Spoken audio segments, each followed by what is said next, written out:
ফুলকপির মেঘময় অ্যাডভেঞ্চার। এক নির্জন দুপুরে ফুলকপির স্বপ্ন। সবজির উপত্যকার এক কোণে ফুলকপি বসে বসে আকাশে ভেসে চলা তুলোর মতো সাদা মেঘগুলোর দিকে তাকিয়ে থাকে।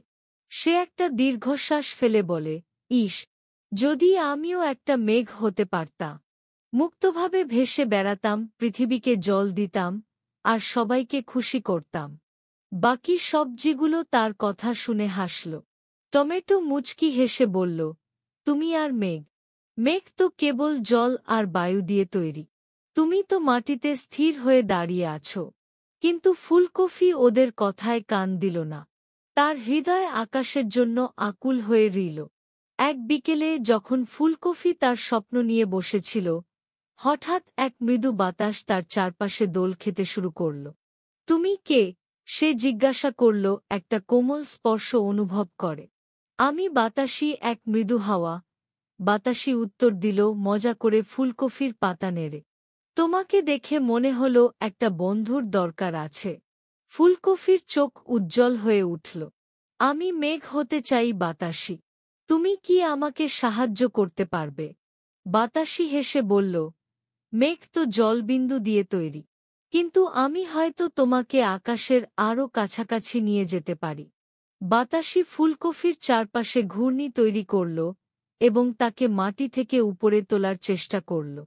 ফুলকপি হালকা বোধ করল এবং চিৎকার করে বলল, ইয়াহু, আমি উড়ছি। কিন্তু কিছুক্ষণের মধ্যেই সে দেখল তার শিকড় মাটি থেকে উঠতে শুরু করেছে। অন্য সবজিগুলো ভয় পেয়ে চিৎকার করে উঠল, ফুলকপি, তুমি সবকিছু উল্টে দিচ্ছ। বাতাসি তাকে ধপ করে মাটিতে নামিয়ে দিল। উহ, এটা বেশ কঠিন কাজ। ফুলকপির হাসি মিলিয়ে গেল। তাহলে আমি বোধহয় কখনোই আকাশে পৌঁছাতে পারব না। বাতাসি দুঃখিত হয়ে বলল, হাল ছেড়ো না বন্ধু। হয়তো আকাশের কাছে যাওয়ার আরেকটা উপায় আছে। পরদিন রোদ খুব তীব্রভাবে উঠেছিল। ভেগ্গি উপত্যকার মাটি শুকিয়ে যাচ্ছিল। গাছগুলো মলিন হয়ে গেল। এমনকি টমেটো, যে সব সময় ফুলকপিকে খোঁচা দিত, উদ্বিগ্ন দেখাচ্ছিল। আমাদের জল দরকার, না হলে আমরা শুকিয়ে যাব। বাতাসি ছুটে এসে বলল, ফুলকপি, তুমি জানো মেঘ কিভাবে তৃষ্ণার্ত গাছগুলোর সাহায্য করে? না, ফুলকপি উত্তর দিল। তারা নদী ও হ্রদ থেকে জল নিয়ে গিয়ে বৃষ্টি হিসেবে ফিরিয়ে দেয়।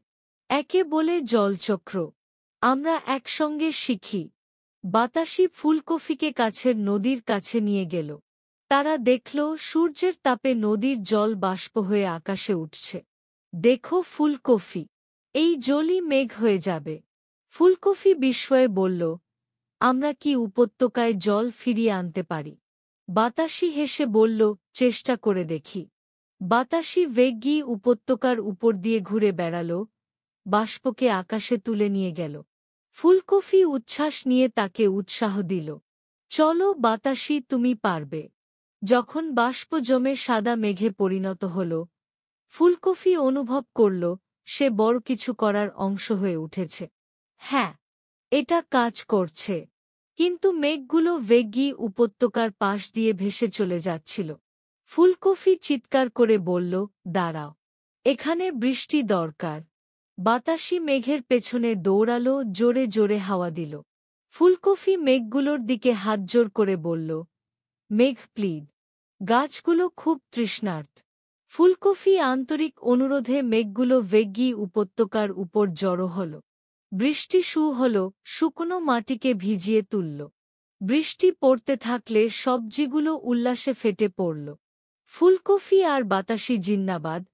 এমনকি টমেটো মুগ্ধ হয়ে বলল, আমি ভাবিনি তুমি এটা পারবে, কিন্তু তুমি আমাদের বাঁচালে। ফুলকপি গর্বিত হাসি দিয়ে বলল, আমি হয়তো মেঘ না, কিন্তু আমিও বদল আনতে পারি। বাতাসি আনন্দে তার চারপাশে ঘুরতে ঘুরতে বললে, আর তুমি শিখলে জলচক্রের জাদু।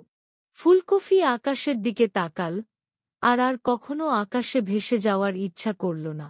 মাটিতে থাকা আরেক ধরনের সৌন্দর্য।